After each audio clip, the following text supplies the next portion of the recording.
Hey friends, welcome to Story Orchard, the place where every story helps you learn English in a fun way. Ready for today's tale?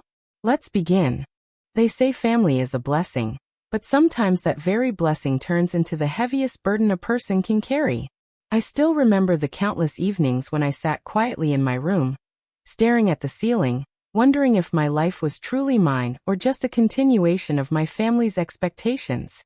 From childhood, I was told what to study, where to go, and how to live, as if my dreams were invisible in the face of their desires. My father would often say, "We know what's best for you." But deep down, I always wondered, was it really what was best for me or what was best for them? The pressure began slowly, like whispers at first, reminding me that family reputation is everything. But soon those whispers grew louder until they felt like chains tightening around my chest. Every decision, whether big or small, had to go through the filter of family pride, family name, family honor. And in that process, my individuality began to fade like colors washed away by rain. I remember wanting to pursue a career in art. My soul danced at the sight of colors, brushes, and blank canvases, but my family had already decided. Doctor or engineer, nothing less, nothing different. They reminded me daily that their sacrifices, their struggles, and their status in society all rested on my choices. I used to cry silently at night, questioning why my happiness was always tied to their pride. Was it love or control, care or domination?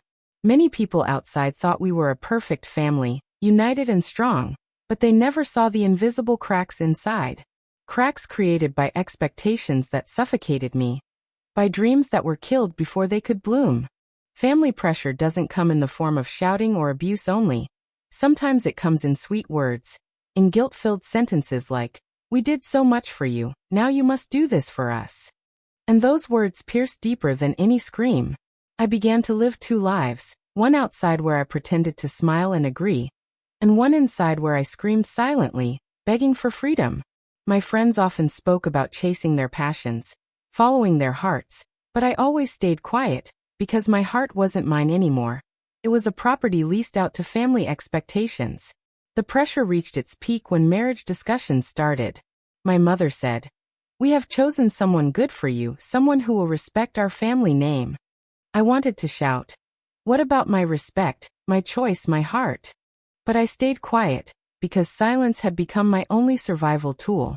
Nights became longer, sleep became rare, and anxiety became my permanent shadow. Every smile I gave at family gatherings was painted, fake, and heavy. People thought I was lucky to have such a caring family, but I knew the truth. I was trapped in a golden cage, beautiful from outside, suffocating inside. There were times when I thought of running away, leaving everything behind, but guilt was stronger than my courage. How could I hurt the people who raised me, who sacrificed for me? But how could I ignore the fact that their love came with conditions, that their pride mattered more than my peace? That duality broke me every single day. Society glorifies family bonds, but nobody speaks about the silent pressure, the hidden control, the unspoken sacrifices forced upon children who just want to breathe freely. I became a character in their story, while my own story remained unwritten. Still, deep in my heart, a small spark remained, whispering that one day, I must fight for myself. But how, when every path I took was blocked by "what will people say?" This question, more powerful than any wall, kept me caged. And I kept asking myself, is family truly a blessing when it demands your soul in return? Or is it just a contract signed at birth where love comes attached with expectations? Days turned into months and months into years, but the pressure of my family only grew heavier, like a mountain sitting on my chest. Every time I tried to breathe, that mountain reminded me that my life was not my own. I reached a point where silence became my second language, and compromise became my survival tool. I smiled when they asked me to, I agreed when they decided for me, and I obeyed even when my heart screamed in rebellion. But deep inside, a war was raging, a war between duty and desire, between family pride and personal freedom. I often looked into the mirror and wondered, who am I really? Am I a son, a daughter, a puppet, or just a shadow of their dreams? That question haunted me every night until I could no longer ignore it. One day, my father sat across from me, his eyes stern but filled with that familiar authority. He spoke about marriage again, about how my life must align with our family's image, about how sacrifices are not choices but responsibilities. His words were heavy, but something inside me broke free that day. I realized if I didn't speak now, I would never speak at all. My hands trembled, my voice cracked, but I finally said, "What about me? What about my happiness? Doesn't my life matter in my own story?" For a moment, the room went silent, as if the walls themselves had stopped listening. My mother looked shocked, my father angry, and my siblings confused. But for the first time, I felt alive, because those words were not just sentences. They were the chains breaking around my heart. Of course, their reaction was not easy. Accusations came flying. "We raised you with love, and this is how you repay us." Guilt was thrown like arrows, sharp and merciless. "Do you want to destroy our name? Do you want society to laugh at us?" But even as their words cut deep, I realized something powerful. Their love was real, but it was conditional. Their pride was sincere, but it was selfish. And my silence had only made those conditions stronger. That day, I chose to carry the pain of their disappointment rather than the lifelong pain of losing myself.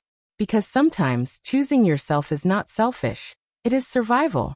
It wasn't easy after that moment. My nights were filled with doubt, my mornings with guilt, but with every passing day, I felt a little freer. My family took time to accept my voice, some wounds stayed open, some scars remained visible, but at least I was finally living for myself. I followed my passion. I pursued the dreams they had once buried, and step by step, I rebuilt my life from the ashes of expectations. I realized that family pressure may bend you, may shape you, may even break you, but it cannot define you unless you allow it. And the truth is, love without freedom is not love, it is control. Respect without choice is not respect, it is obedience. Family without understanding is not a blessing, it is a burden dressed in pretty words. Today, I still love my family, but I no longer let their pressure silence my soul. I learned that the weight of their pride was never mine to carry, and the path of my life was never theirs to walk. My story may not look perfect to society, but at least it is mine. And in that truth, I finally found peace. So if you are listening to this and feel trapped under the weight of family expectations, remember this. You are not ungrateful for wanting freedom. You are not selfish for wanting happiness. And you are not wrong for wanting to live your own life. Family can guide you, but it should never cage you. In the end, your life is your story, and you are the only one who has the right to write it. Thanks for listening with Story Orchard. Hit subscribe, share your thoughts below, and let me know where you're watching from. I love reading your comments.